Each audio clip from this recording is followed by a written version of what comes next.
Pessoal, boa tarde, bem-vindos, pessoal de casa que está nos assistindo também. Vamos dar sequência ao nosso estudo desta tarde, do livro Emmanuel. Hoje nós vamos iniciar o capítulo 19, a civilização ocidental. Mas, com toda a reunião, todo o grupo de estudo, antes de iniciarmos, nós vamos fechar nossos olhos e acompanhar mentalmente a prece inicial que a nossa irmã Marina vai fazer para nós.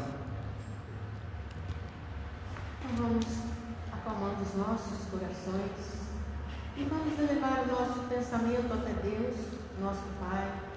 Vamos agradecer a Ele a oportunidade de mais um dia de vida e também a oportunidade de estarmos reunidos para mais uma tarde de estudos.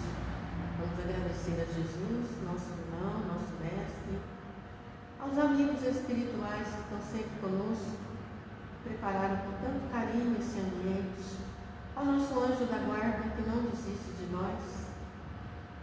E vamos orar, vamos pedir a proteção para todas as pessoas que estão doentes, que estão nos hospitais de Pouso Alegre, as pessoas que deixaram os nomes na caixinha, os encarnados, os desencarnados, e de uma forma bem especial vamos pedir para Vanessa Lima, que se encontra se restabelecendo das doenças dela, que o Senhor a proteja, a fortaleça.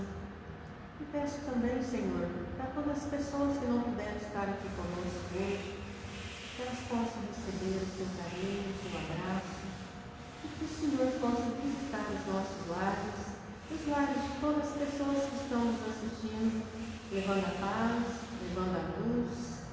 Senhor Jesus, continue conosco, nos envolvendo com o seu amor, com a sua paz, com a sua luz, hoje, agora e sempre.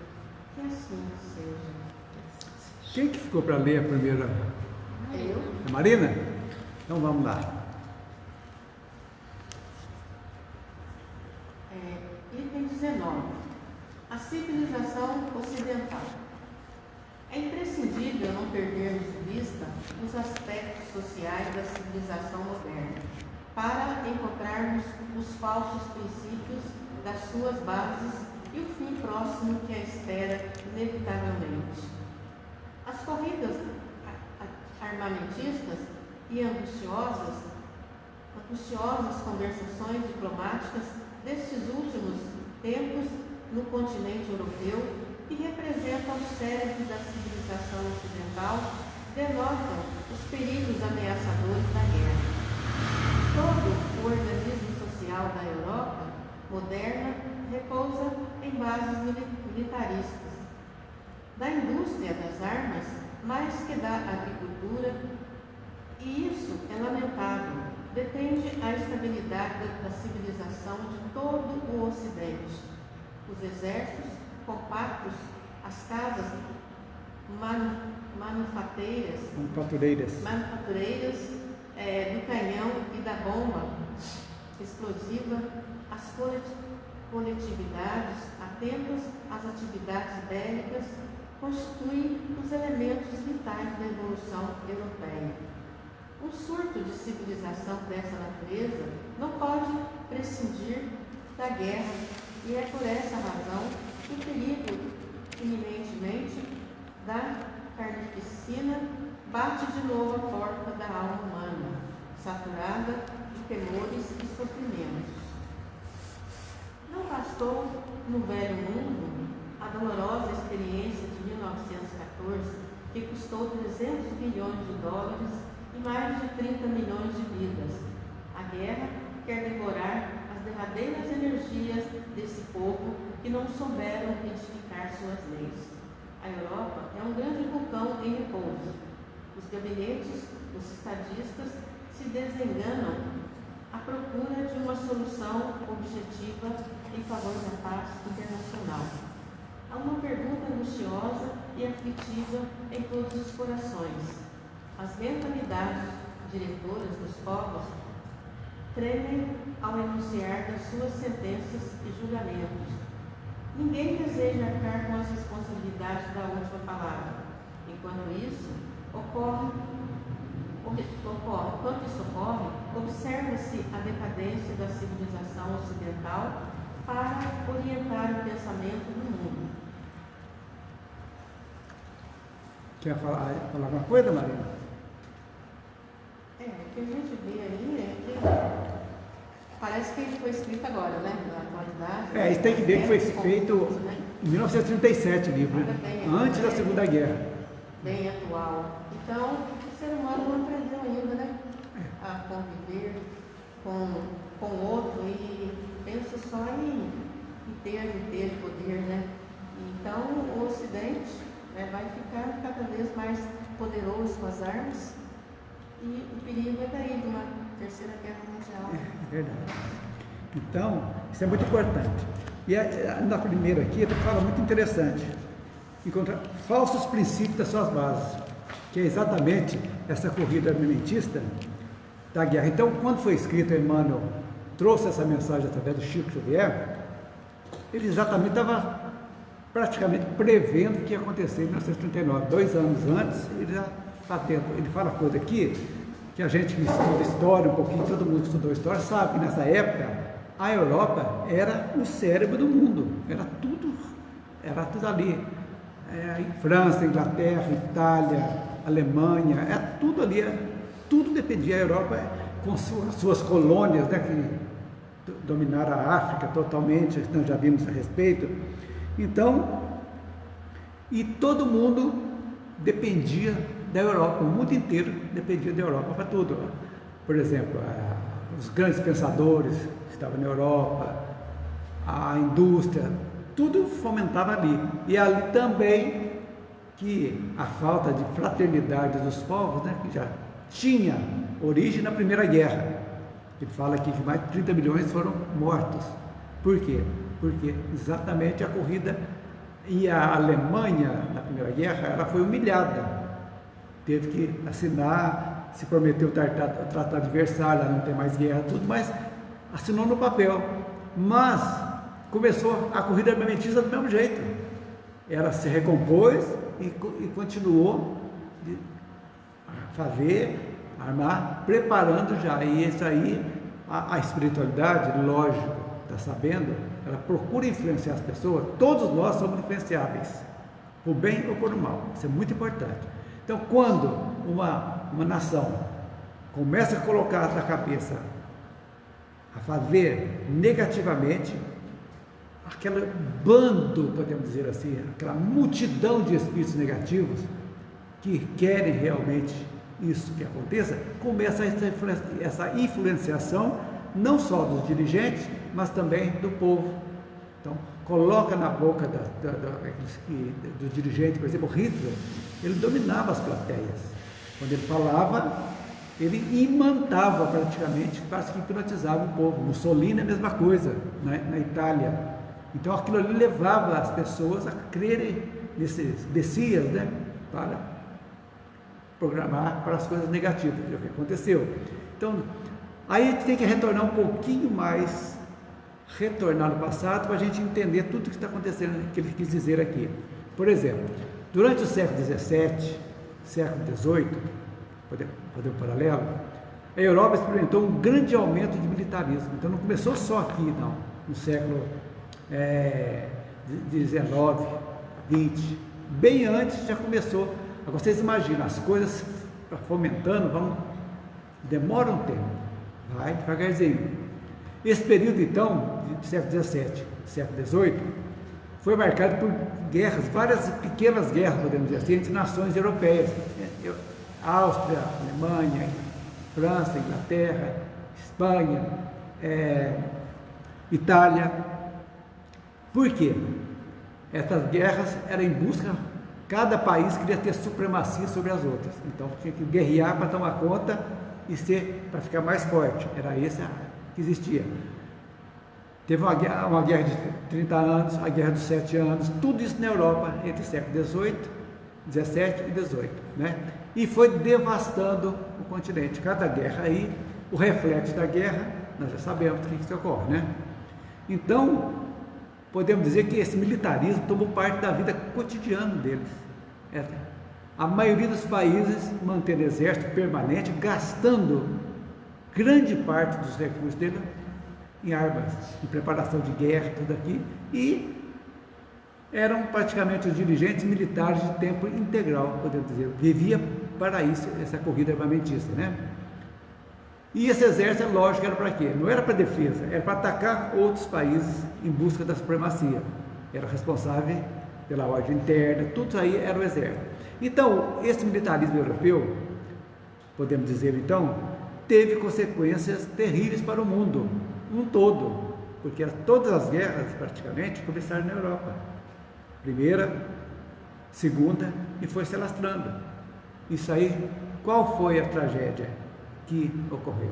Quem assistiu o filme Nosso Lar, vê lá, quando iniciou a Segunda Guerra, vocês lembram? Quem assistiu? Que começou o desencarne em massa, que todo o aparato Nosso Lar foi preparado para receber esses espíritos que estavam desencarnando em massa na Europa, por causa da guerra. Então vocês imaginam o que é o trabalho no mundo espiritual a respeito quando ocorrem essas tragédias na Terra.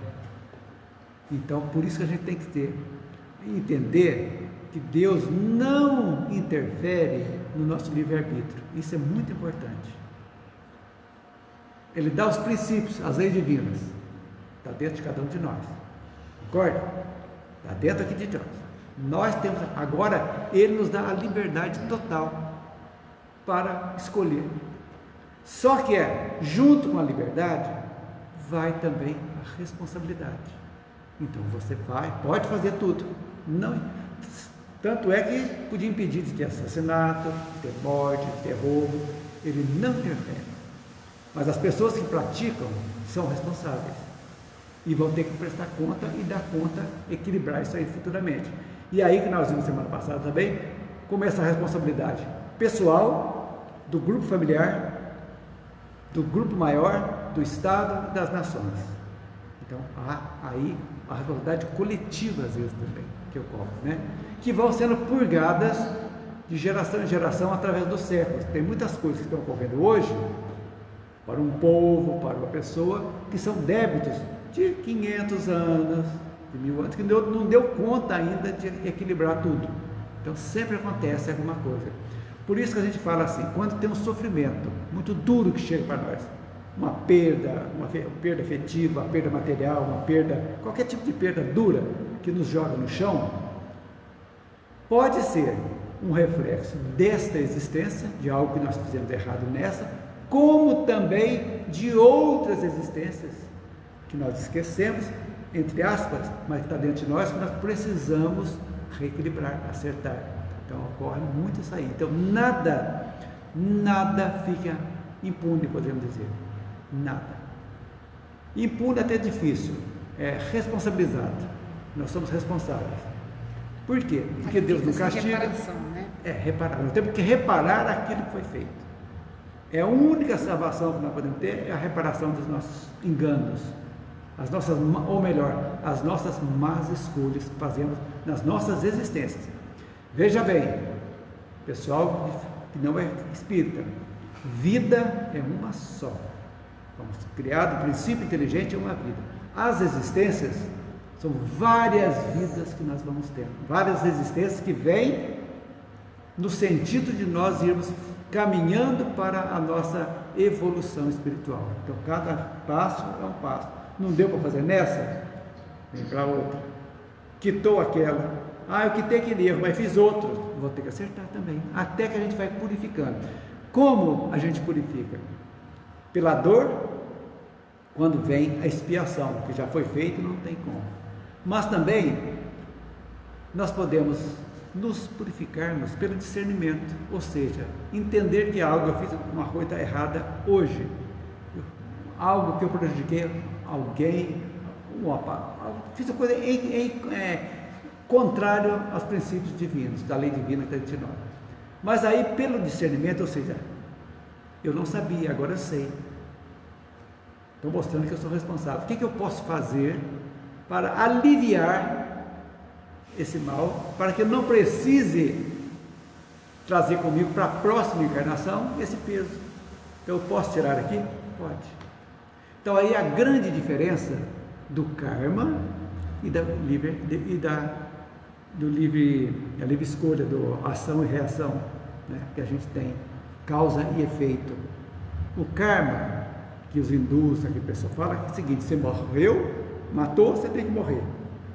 Ué, então se você morreu, você vai ter que matar de novo aquele que te matou. Então fica uma roda de samsara, a pessoa vai. Já a doutrina espírita vem dizer que não, que nós podemos atenuar isso. Então você vem com um propósito: ó, você vai ter que passar essa dificuldade, porque tudo isso é planejado no mundo espiritual antes da gente nascer. Nada é por acaso. Nós esquecemos, mas nós aceitamos: ó, você tem esse aqui, você tem que quitar isso aí, essa próxima encarnação.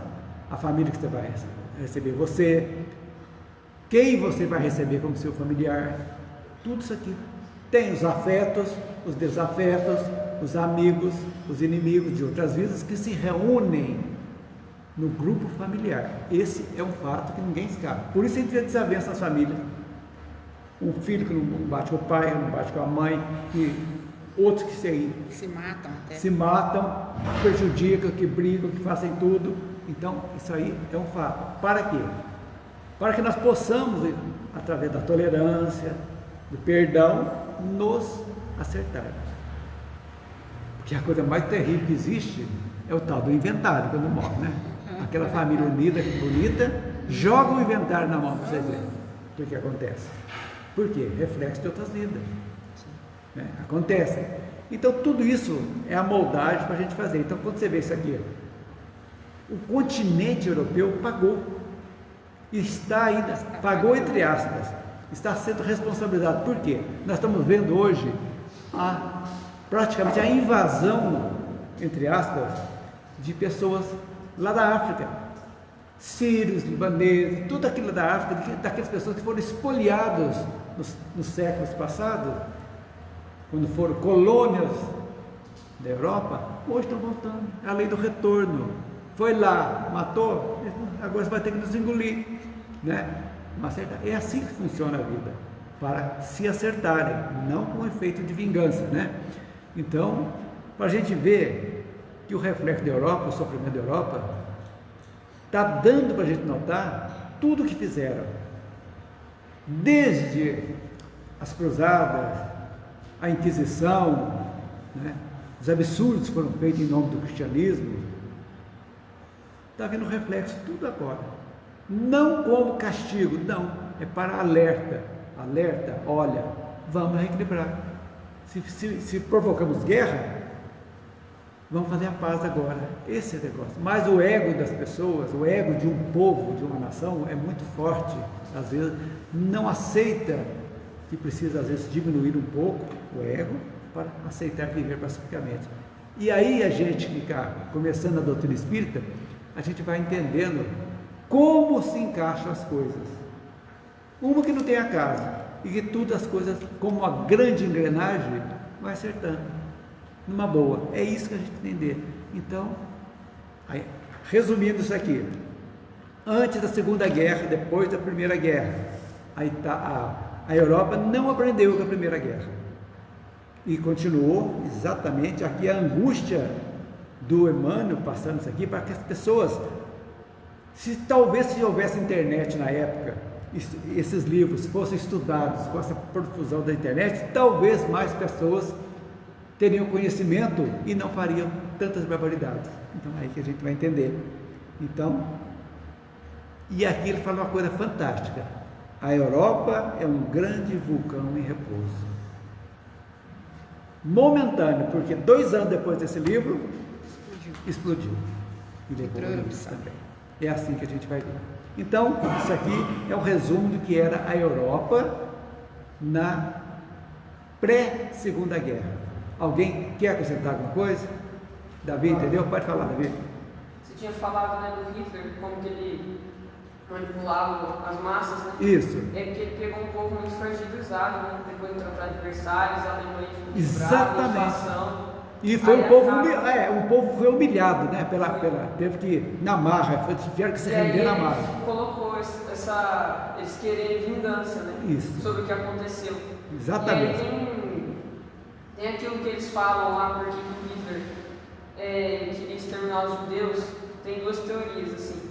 A primeira é porque os alemães, né, depois do Tratado de Versalhes, que a inflação subiu, que todo mundo ficou pobre, não conseguia comer, eles viam o povo da Polônia, que era mais rico, prosperava mais, e tinha muitos judeus, né? Então, os judeus eram, assim, grandes mercadores, eram ricos, e eles podem ter colocado essa culpa. Ou também por conta dos eventos da Primeira Guerra mesmo, eles se sentiram humilhados. Eles se achavam superiores, a Alemanha era a grande potência da Europa, só que acabou que no final o Tratado de Versalhes perdeu as colônias, perdeu o território. Isso, então, maravilha. Olha, pontualmente isso, beleza, exatamente, foi exatamente isso que você falou aí, perfeito. Agora, aí a gente vai entender por que houve o Holocausto. Será que são pobrezinhos que tiveram o Holocausto? Não deveria ter, é para ser amigo, mas esses que morreram também foram os mesmos que mataram em outras existências também, que tinham alguma coisa para reequilibrar. Então não deu certo, acertou, tudo bem.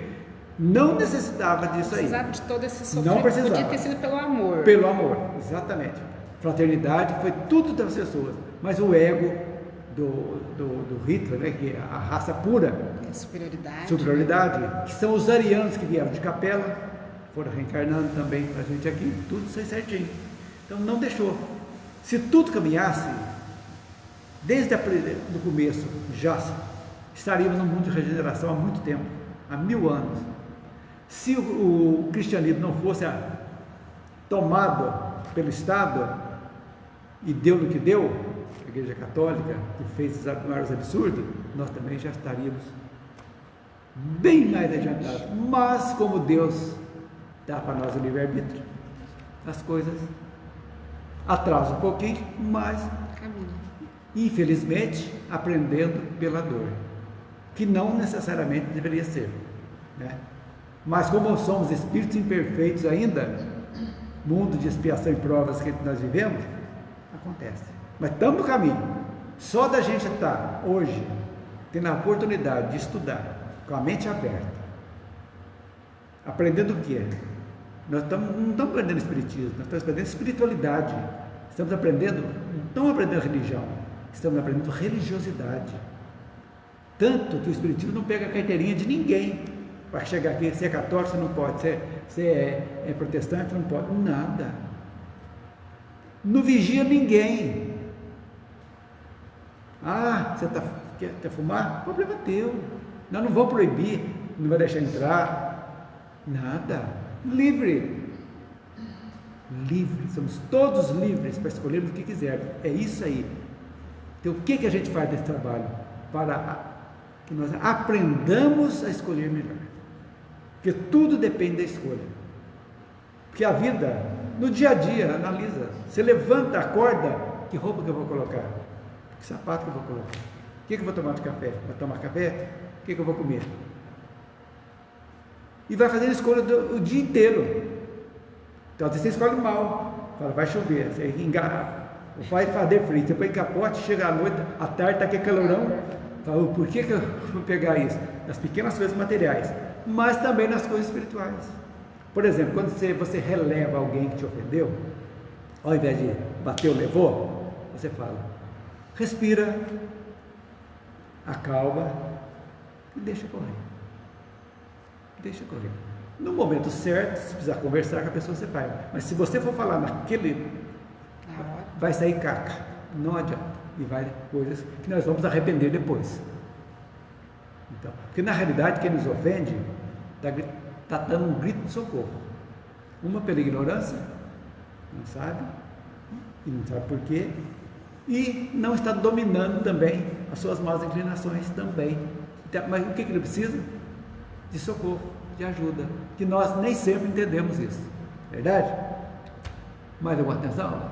Vamos para o 19.1, quem que vai ler? Sou eu. Então vamos lá. Possibilidades do Oriente.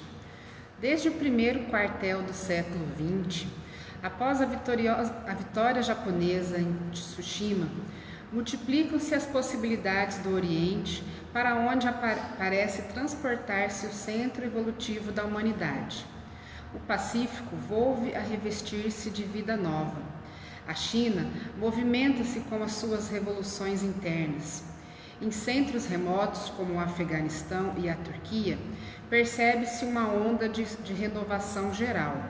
A Rússia soviética, há muito tempo, dirige as suas vistas para o Extremo Oriente. É na Sibéria Oriental que repousam na atualidade as mais importantes de suas bases militares. A Nova Zelândia e a Austrália são celeiros de possibilidades infinitas. A Índia, não obstante o domínio britânico, fornece ao planeta exemplos e doutrinas regeneradoras. Figuras preeminentes dos povos orientais são hoje acatadas em todo o mundo. A figura de Gandhi tem a sua projeção universal. As costas do Pacífico estão cheias de movimentos comerciais. Nas suas margens, as repúblicas da América Meridional acusam uma vida nova no plano da cultura, do progresso e do pensamento. Todos os movimentos mais importantes do orbe figuram-se-nos mais ou menos deslocados de novo para a Ásia, onde o Japão assume o papel de orientador desse incontestável movimento de organização. Você entendeu? Eu acho que aqui está falando primeiro da descentralização do poder do mundo na Europa. Já começando a ir para o Oriente. Já começando a ir para o Oriente, esses novos lugares se potencializando, se firmando no cenário mundial. E também falando um pouco aqui, acho que quando fala de Gandhi, que ele já estava lutando pela independência, e também com as ideias do Cristo também sendo disseminadas por esses pontos do planeta. Seria isso? Isso aí mesmo. Então, só para curiosidade, Tsushima, essa batalha, foi uma batalha naval que teve entre a marinha japonesa e a marinha russa. Durou 2 dias, 27 e 28 de maio de 1905. Foi no Estreito de Tsushima. E ali, a título de curiosidade, a esquadra japonesa foi liderada pelo almirante Togo Reishashiro e a esquadra russa comandada pelo almirante Zinov Rozhestvensky. A batalha teve 2 etapas, uma diurna e outra noturna, consequência da perseguição dos japoneses ao que sobrou da esquadra russa. Então, o Japão ganhou essa batalha, então, isso aqui. E aí começaram as possibilidades, a China começou a movimentar também, e em 1911 teve uma revolução da China, né, que a China era uma monarquia. Era a dinastia Qing. Isso.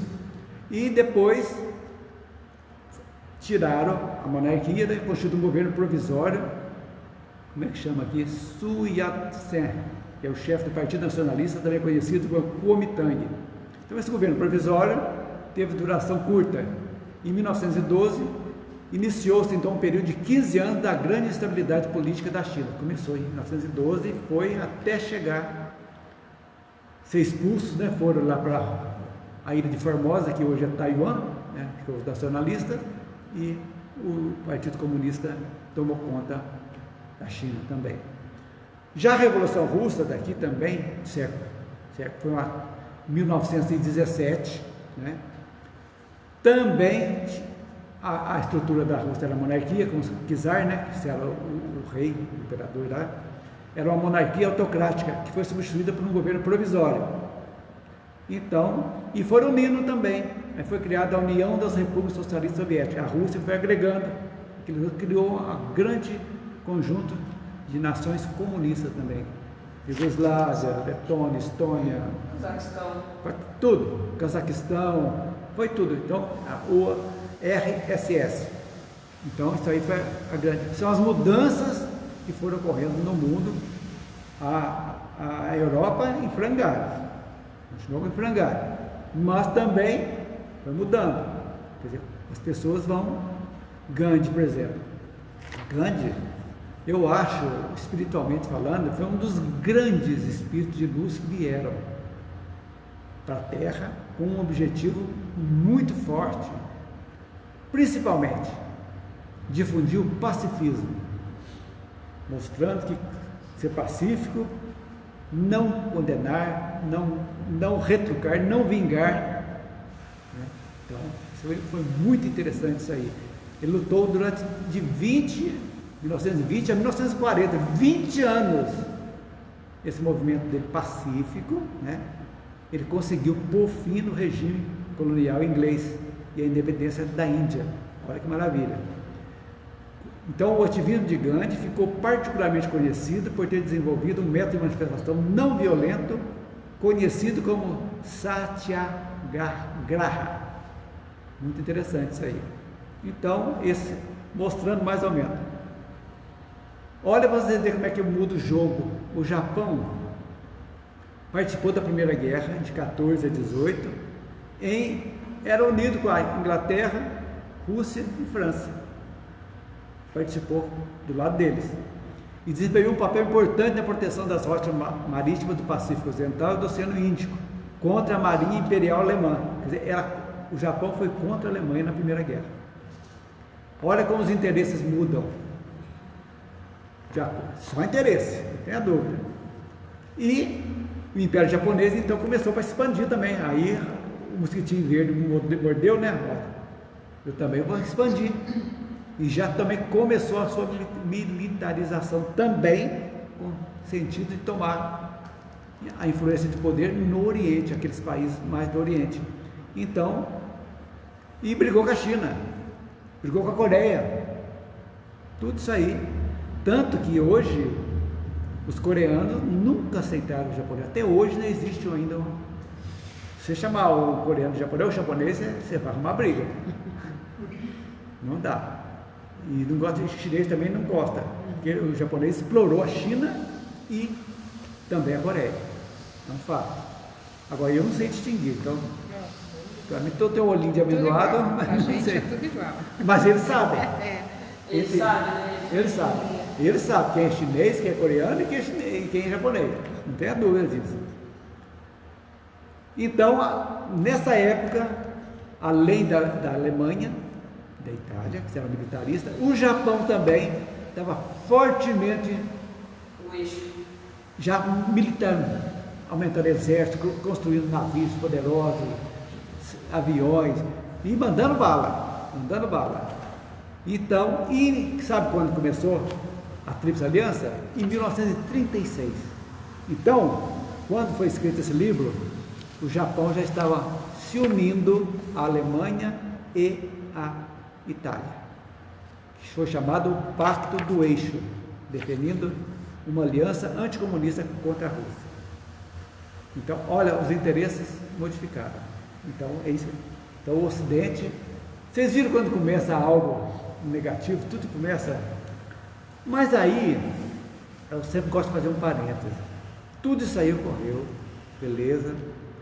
Só que o espiritismo nessa época estava nascente. Concorda? 1857, estava começando ainda. Algo, a sementinha, colocando, e só realmente começou a frutificar, se nós podemos chegar, a chegada do Chico, quando que começou a psicografar? Ele nasceu em 1910. 27. Primeira publicação foi em 92? Isso. Então, tudo isso aí, ó, vocês estão fazendo a caca aí, né?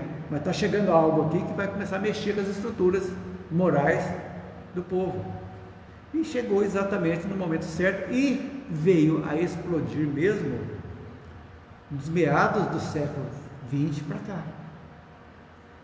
Foi exatamente a Segunda Guerra, quando foi abertos os umbrais, pós-Segunda Guerra, para esse em reencarnação em massa, que passou de 2 bilhões de habitantes para 8 bilhões hoje, quer dizer, limpou tudo que estava precisando. Todos aqueles espíritos negativos que estavam lá, esperando uma oportunidade, foi dada essa oportunidade. Talvez a última oportunidade de reencarne, antes da transformação do mundo nosso em um planeta de regeneração. Então, mas tudo isso aí é só para a gente agregar que o Espiritismo hoje, mostrando que a fraternidade e a caridade são peças fundamentais da doutrina do Cristo, fundamentais, tanto que o lema da doutrina espírita é: fora da caridade não há salvação. Por quê? Todos somos filhos de Deus. Desde o pior assassino ao ditador déspota lá, é filho de Deus também. Ninguém está condenado eternamente. Todos, esses piores, Hitler, Mao Tse Tung, Stalin, morreu, matou milhões, Pol Pot, milhões, vão ter chance. Mas aonde vão reencarnar? Garanto para vocês que na Terra não vai ser mais. Por quê? Porque aqui já está num estágio que eles têm tantas coisas para acertar que tem que começar no mundo primitivo praticamente, para dar conta que quantas encarnações serão necessárias para que esse espírito tire todas as máculas que foram agregadas pelas más escolhas que fizeram. Então não vão ficar mais aqui. É isso aí. Então por isso que a gente vê assim, mas o mundo está perdido. Não está perdido. É que todos aqueles que não tiveram espíritos duros, que não tiveram chance, vieram agora para ter chance. Não acertaram, vão desencarnar e vão reencarnar em mundos primitivos. É da lei. Ninguém está condenado eternamente. Então, mas nós precisamos saber a história. Isso é muito importante, para que não se repita essas coisas. O que a gente passa para as pessoas que vão nos assistir, que vai na internet, é isso, para que não se repita o mesmo erro que trouxe e está trazendo muito sofrimento para muitas pessoas. Nós somos também um reflexo disso aí. Só que hoje nós temos a consciência, que já temos, que somos espíritos, que temos bagagem negativa, sim, mas nós temos conhecimento que essa bagagem está conosco, mas vai acabar um dia. Como? Não vamos esperar o sofrimento. Aí as pessoas falam assim, mas como que eu vou saber para me melhorar, se eu esqueci tudo? Muito simples, olha para dentro de você. Vamos olhar para cada um de nós, o que nós temos de negativo ainda? Isso são reflexos de outras vidas. Aquela vontade de roubar, de passar a perna em alguém, aquela vontade de prejudicar, de prevaricar, de adulterar, tudo isso está dentro de nós.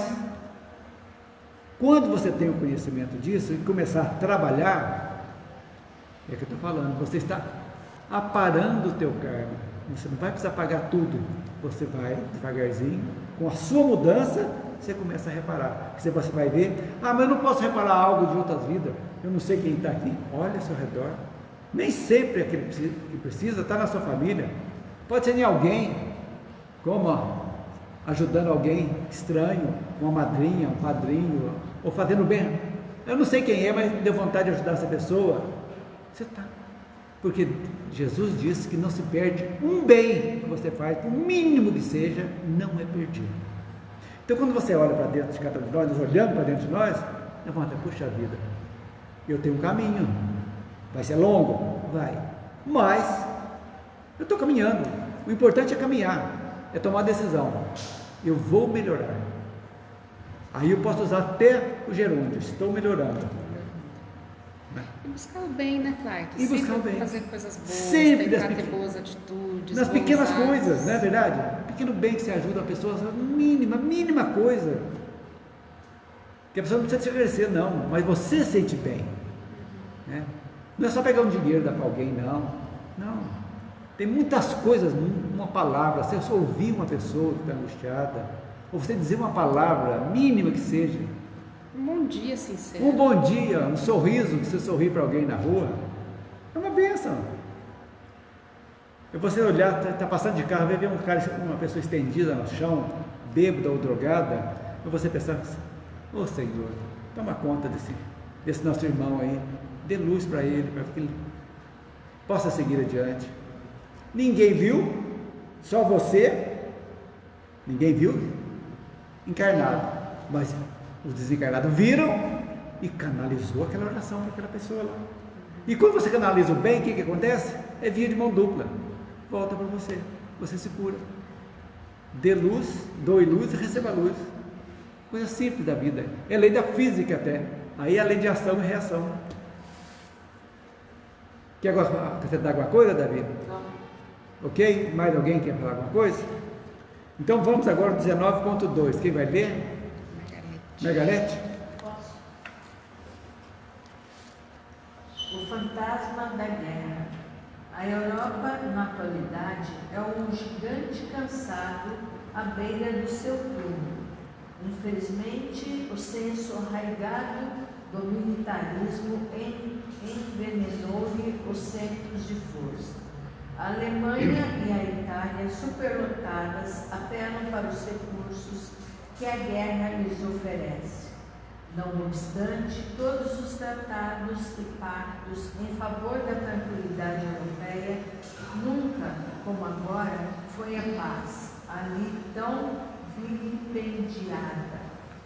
O Tratado de Versalhes e os acordos de Locarno nada mais foram que fenômenos diplomáticos da própria guerra em perspectiva.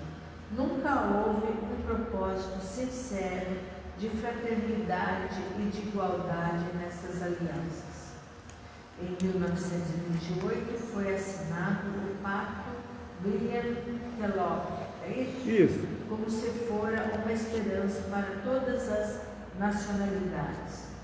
Entretanto, jamais como nestes últimos anos, o armamentismo tomou tanto incremento em todos os países do planeta. Só a França, nas suas estatísticas do ano passado, acusava uma despesa de mais de 13 bilhões de francos investidos nos programas de sua defesa. E, atrás dos grandes vasos de guerra, das metralhadoras de pesado calibre, das granadas destruidoras, escondem-se os novos gases asfixiantes e os terríveis elementos da guerra bacteriológica, que os algozes da ciência engendraram criminosamente para o suplício dos povos. O momento de angústia justificável. A própria Inglaterra, que nunca se encontrou tão poderosa e tão rica quanto agora, sente de perto a catástrofe. Sua missão colonizadora toca igualmente ao fim, ao lado dos bens que os ingleses prodigalizaram a diversas regiões do planeta. Houve de sua parte lamentável esquecimento, o que de cada povo tem a sua personalidade independente. Não sei me expressar. Eu acho que aqui realmente é uma consequência que nós falamos atrás aqui. Esse finzinho aqui tem a ver com o que você falou, né? Que a Inglaterra tirou a personalidade das pessoas, né? Invadindo territórios, querendo se impor, querendo impor seus costumes.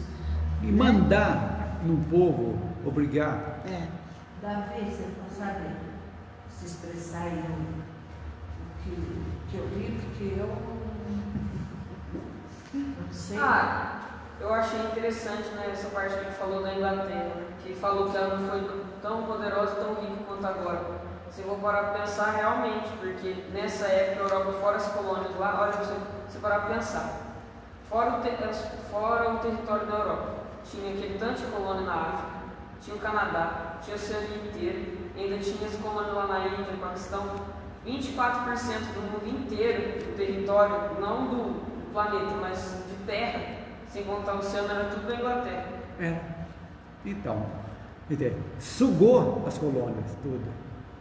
Então, aí volta dizendo o que está correndo hoje. A lei do retorno está chegando, não tem como.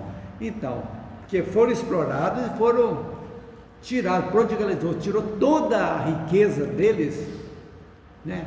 Eram trazidos a suor e sangue do povo lá colonizado, né? Então, é complicado, né? Então, tudo isso aí, ele falou outra coisa muito importante, que esses tratados, todos que vacinaram, não valeu de nada. Ninguém parou, nenhum país deixou de fabricar armas e se preparar. Nada. A Alemanha mesmo de Hitler, para evitar, né, do Tratado de Versalhes para os outros países tomarem providências, né, do que ele estava militarizando a Alemanha, ele aproveitou das crises que estavam tendo nos bancos dos Estados Unidos Lógico. treinou um tanto de policiais e depois passou para o exército. Aí ele invadiu a Áustria e depois a Polônia, aí começou a Segunda Guerra. Não, e a Polônia foi sem declarar guerra. De repente, Foi do nada, ele chegaram e foram entrando. E a Polônia não estava esperando em 39. Nunca. Nesse tempo aí, apesar das sanções Tudo. impostas à Alemanha, né, eles não pararam de fabricar. Nada. Não. Porque E ninguém fez nada também. A indústria deles era muito forte. Ninguém ia lá dentro, assim, está proibido de fabricar isso. Tanto tem uma indústria famosa que nós conhecemos, a Krupp que fazia os tanques de guerra dele lá, de aço, tudo lá. A Mercedes fazia também Mercedes, para a Alemanha. tudo. Virava em função da guerra. Nunca houve um propósito sincero de fraternidade e de igualdade. Então aí tem que ter valor. É tudo questão de poder, né? Quem pode, quem manda, né? E tenta mandar, né? Nem sempre. Até o final. E até hoje, né? Até hoje. Por que que nós estamos em guerra ainda também? É poder. É gente querendo mandar, gente querendo conquistar, querendo invadir. Então, vemos só a parte material disso aqui agora. Ninguém está preocupado com a espiritualidade aqui, que é ter poder. E o poder é efêmero, gente. Você está mandando hoje, mas você vai morrer, você não vai levar, ué. Nada dura pra O sempre. que Stalin levou, que o Mao Tse Tung levou? O que é? Nada. Já levou coisa negativa ainda. Acho que ele é mais débito. E fora os inimigos desencarnados que estão segurando eles, Só né? adquiriu mais débito, só. Só. É isso aí. O Davi, você lê para nós, 19.3? Leio. 19.3. Ânsia de domínio e destruição. Disse que todo o Oriente se ocidentaliza na atualidade. Todavia, o Oriente apenas aproveita o fruto de experiências que hoje lhe entrega a civilização ocidental, pressentindo o sintoma de sua decadência. O cristianismo, deturpado na Europa, degenerado pela influenciação dos bispos romanos, não conseguiu ser baluarte dessa civilização, que, aos poucos, vai desmoronando. As nações do Velho Mundo apenas cuidaram de dominar os outros países como seus vassalos, mas é passada a época desses domínios injustificáveis. Os pretextos de expansionismo não se justificam dentro dos princípios da paz internacional, e os movimentos da conquista apenas servem para enfraquecer a economia dos povos que se abandonam aos seus excessos. A Europa moderna esqueceu-se de que a Ásia tem a massa considerável de 700 milhões de almas, como elemento de energia potencial, aguardando igualmente o instante de sua necessária expansão. Olvidou que a América é consciente agora de sua importância e de suas infinitas possibilidades, prescindindo da sua tutela e de seus estatutos. E, no momento atual, o continente europeu reconhece a ineficácia de suas teorias de paz, diante da necessidade irrevogável de guerra, de destruição. Integrado no conhecimento de seus falsos princípios, edificados, todos eles na base armamentista, a civilização ocidental reconhece o seu próprio prestígio. Há muitos anos, o vírus do morticínio lhe vem solapando os alicerces, e as épocas de aflição e de crise periodicamente se repetem. A França, que em 1870 foi procurar socorro às portas da Rússia, poderosa dos czares, acossada pela Alemanha, volta-se hoje para a União pseudo-comunista de Stalin, pedindo a mesma aliança para conjurar o perigo germânico. A Grã-Bretanha observa de sua tribuna o movimento e prepara-se para surpresas eventuais, tentando conservar seu poderio. Volve a política de conciliação. Todavia, a guerra é inevitável. No ambiente dessa civilização, de monumentos grandiosos de ciência no plano material, mas feita de fogos fatos, no domínio da espiritualidade. Os povos, em virtude da organização de suas leis, têm necessidade de deflagração dos movimentos bélicos. Não poderão viver muito mais tempo sem eles. A destruição lhes é necessária. A quem caberá então o cetro da cultura, a liderança do pensamento. Sabe o Deus. Perfeito, né? Isso aqui é interessantíssimo isso aqui. Olha para ver o jogo de interesse, né? A França pedindo ajuda da Rússia contra a Alemanha. E na segunda, antes da segunda agora. Eu notei aqui, não sei se vocês notaram, uma coisa muito interessante. A guerra é inevitável no ambiente dessa situação de monumentos grandiosos da ciência no plano material, mas feita de fogos fatos no domínio da espiritualidade, ou seja, foi escanteado a parte espiritual. Ninguém. A parte moral. Agora é só material. Agora eu pergunto, aonde estava a Igreja Católica nisso aí? Onde estava a Igreja Católica? Perdida nos interesses também. Não podia ela intervir contra o holocausto dos judeus? Deixou os interesses falar mais alto do que Se pegou só nos interesses aqui, no segundo parágrafo aí, o cristianismo deturpado na Europa, degenerado pela influenciação dos bispos romanos, não conseguir ser o baluarte dessa civilização que aos poucos vai desmoronando. Quer dizer, a parte espiritual dela tinha que ser forte, mas infelizmente a parte material também tomou conta da igreja, como até pouco tempo, né? Ainda tem uma força muito grande. Então a gente vai ver isso aí, que como o Evangelho, a missão do Cristo, foi deturpada. A partir dos 300 primeiros anos do cristianismo antigo, foi perfeito. Não tinha uma hierarquia, não tinha nada. A palavra difundia, foi crescendo, sem regalias, sem como hierarquia, sem rituais, sem nada. Simples, de boca em boca. Né? Paulo foi fantástico, né? Levando para todo lado a palavra do Cristo. E foi assim, a partir do momento que realmente o Estado tomou conta, viu que o negócio era bom, era rentável, pronto.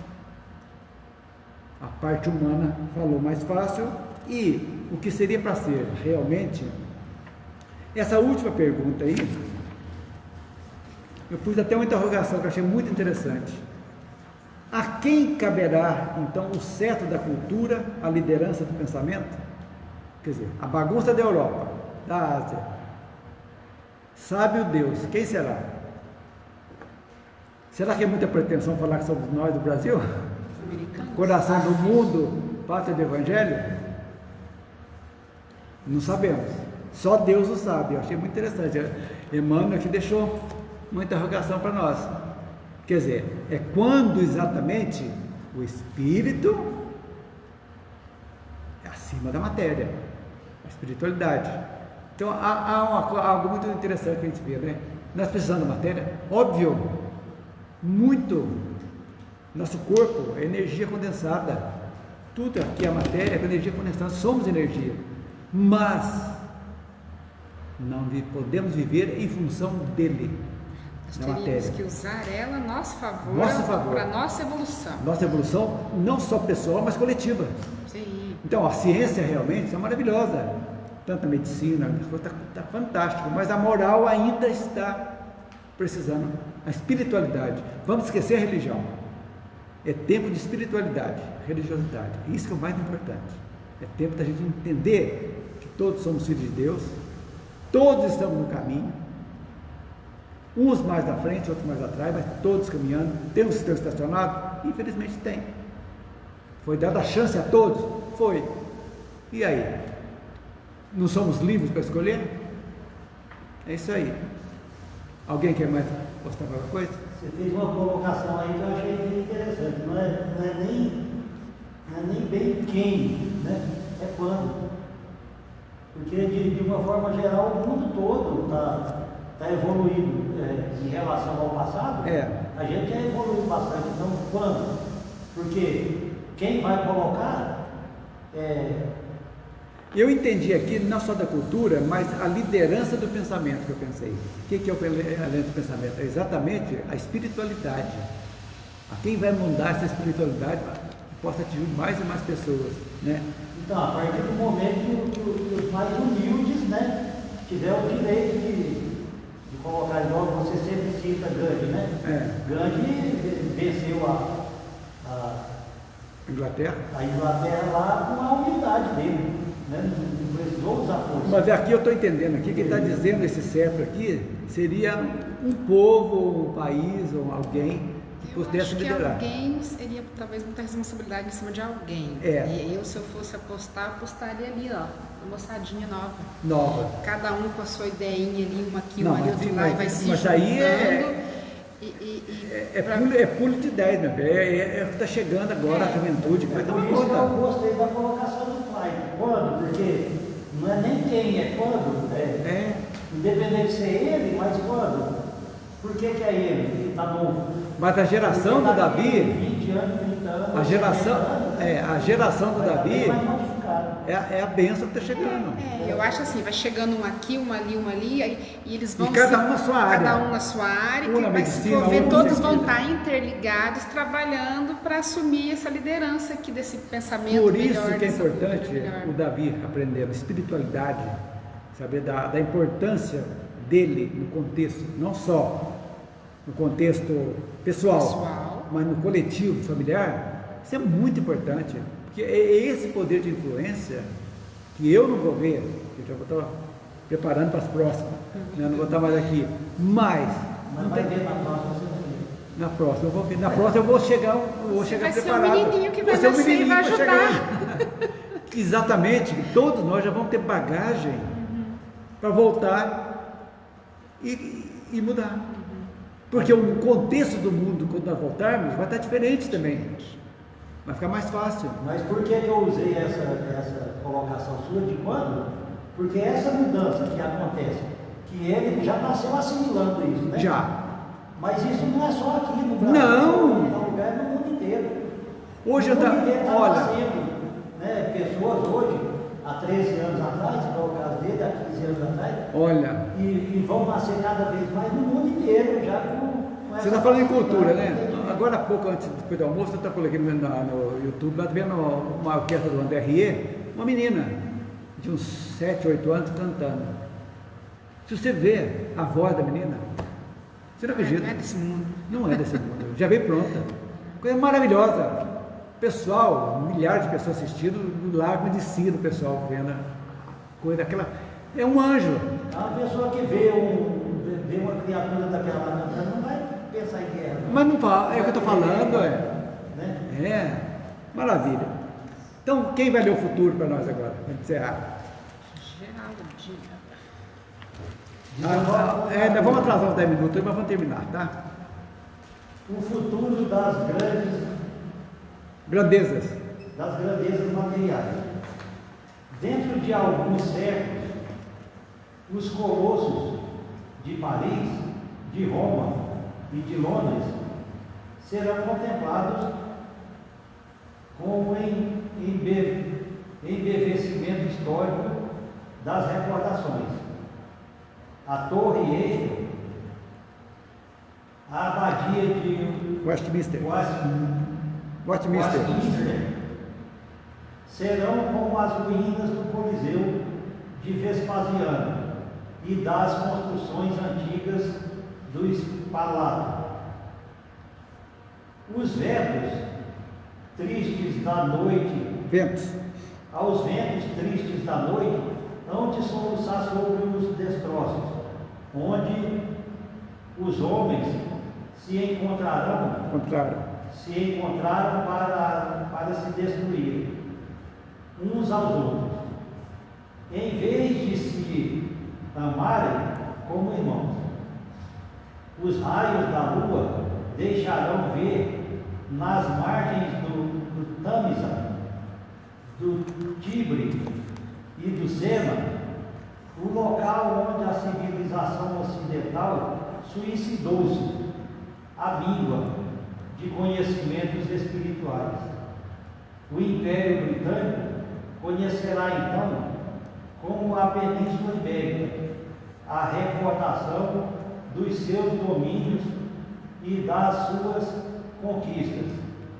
A França sentirá, como a Grécia Antiga, um orgulho nobre por ter cooperado na enunciação dos direitos do homem, e a Itália se lembrará melancolicamente de suas lutas. De cada vez que os homens querem impor-se arbitrários e despóticos diante das leis divinas, há uma força misteriosa que os faz cair dentro dos seus enganos e de seus próprias fraquezas. A impenitência da civilização moderna, corrompida de vícios e mantida nos seus maiores centros à custa das indústrias bélicas, não é diferente do Império Babilônico, que caiu, apesar de seu fastígio e da sua grandeza. No banquete dos povos ilustres da antiguidade, da atualidade terrestre, leem-se as 3 palavras fatídicas do festim de Baltazar. Uma força invisível gravou novamente o maneiro. Tecel, Fares, na festa do mundo, que Deus, na sua misericórdia, ampare os humildes e os justos. Interessante saber aí, o Mane, Tecel e Fares, está dizendo aqui, ó, lá da nota lá. É a nota de roda. Medido, pesado e dividido.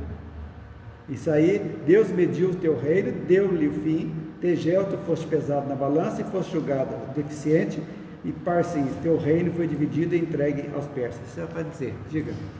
É a justiça divina, né? Eu acho interessante aqui, né, que ele falou sobre o Império Britânico. O Império Britânico conhecerá então, como a Península Ibérica, a recordação dos seus domínios e das suas conquistas. Isso daí eu achei interessante também, os outros, mas esse daí eu achei principalmente o mais, por conta, né, que no começo das grandes navegações, as potências mundiais eram a Espanha e Portugal. Portugal nunca foi muito militarmente, mas econômica era junto com a Espanha, né? Então depois elas perderam seus domínios, né, e se saíram dos holofotes, assim, vamos dizer. Então, que aconteceu com o Império Britânico, que como eu tinha falado também, era o maior, 24% do planeta inteiro estava nas mãos dele, e que hoje em dia é pequeno, é um país da Europa menor que a Espanha, em território. A França sentirá, como a Grécia Antiga, o orgulho nobre por ter recuperado na enunciação dos direitos do homem. Isso daí é do iluminismo, que ocorreu principalmente na França, que espalhou para o mundo inteiro o negócio de liberdade, acabou com isso de absolutismo da monarquia, e a Itália se lembrará melancolicamente de suas lutas. Esse daí eu acho que seria por conta também que a Itália, né, mudou de lado nas 2 guerras. Ela sofreu muito nas guerras, e não só nas modernas, mas também nas antigas, né? Até o Império Romano mesmo, que caiu, e a Itália vai lembrar melancolicamente suas lutas. Ok, agora, o que eu entendi aqui disso aqui? Um vaticínio, ou seja, uma previsão perfeita de Emmanuel, que é para a gente atentar. Dentro de algum século, o que vai restar disso aí? É o que está dizendo. Ruínas. Eu entendi, resumindo, tudo se acaba. Tudo se acaba. Esse último aqui do Império Babilônico, perfeito. Império Romano, não acabou? O Império Romano era onde o sol nunca se punha. Quando nascia no Oriente ou vice-versa, no Ocidente estava... Acabou. Então, tudo isso aqui, que é feito na matéria, só em poder, tudo, vai acabar. Está dizendo que vão ficar lembranças, como nós vemos a ruína do Coliseu. Isso aqui é fantástico. As coisas maravilhosas, né? Aqui por exemplo, aí fala um negócio de Spalato aqui. Spalato era o palácio de Vespasiano, que ficava hoje, onde é a Croácia hoje. Isso que é uma coisa fantástica, uma obra fantástica. Então, hoje é ruínas, né? Então, tudo isso aí, os raios da lua, olha gente, isso aqui é para ler e meditar muito. Esse último aqui, o futuro das grandezas materiais, ou seja, você resumiu numa palavra, tudo acaba, tudo que é material vai acabar, não tem como. O que tem que ficar? A essência. O que tem que falar? É exatamente isso, gente. Vamos usufruir bem. Essa é a função do espírito elevado. O que eu quero para mim, eu quero para todos. Se eu quero saúde para todos. Se eu quero meu alimento bom, eu quero alimento para todos. É assim, se todos pensarem assim, o mundo vai ser perfeito. É esse o nosso caminho. Ah, mas isso é utopia. Não é utopia, é realidade. Porque nós estamos sabendo, a doutrina espírita mostra para a gente que tudo isso vai chegar no fim, como tem os mundos mais evoluídos hoje. Gente, nossa galáxia tem bilhões de sóis. Cada sol, cada sistema solar tem, vamos por 9 planetas. Vocês multiplicam isso de uma coisa que não tem tamanho. E nós pensamos que só a Terra vai ficar parada no tempo a vida inteira? Não, estamos evoluindo. A duras penas, por que ainda estamos demorando? Porque somos imperfeitos, ainda somos muito exclusivistas para cada um de nós, puxando sempre a sardinha para o nosso lado e deixando as coisas e não pensando no coletivo. Eu tendo para mim, é a mesma coisa quando tem, vocês não lembram na época da inflação, na época do Sarney, o senhor vai lembrar. Então tinha o óleo, eu não queria saber que tesouro tinha não, que vai subir à tarde, eu ia lá comprar, eu não ia gastar tudo, eu arrancava tudo que tinha e deixava os outros. Precisa ir na época da inflação, quando começou a pandemia, o que o povo fez? Mesma coisa. Correu para comprar álcool para você, comprar comida para você, não tinha porque eu tenho, tá bom, não interessa que os outros não tenham. Olha para fazer o egoísmo ainda está latente dentro de nós, por isso que eu falei no começo, vamos olhar para dentro de nós. Eu acho que só isso que você está falando se resume nesse parágrafo aqui, que fala que os raios da lua deixarão ver as margens dos rios, o local onde a civilização ocidental se suicidou-se à míngua dos conhecimentos espirituais. Perfeito. Acho que não só o ocidental, mas o mundo inteiro está se suicidando à míngua do conhecimento, porque o conhecimento está aí. Eu vou falar para vocês, fala das profecias de Nostradamus, né? Mas essa profecia perfeita que do Emmanuel aqui é maravilhosa, e é isso que vai acontecer, não tenha dúvida disso. Ou espiritualiza, não tem mais opção. O mundo, tchau. Olha, fechou com chave de ouro, viu? Essa aqui, viu?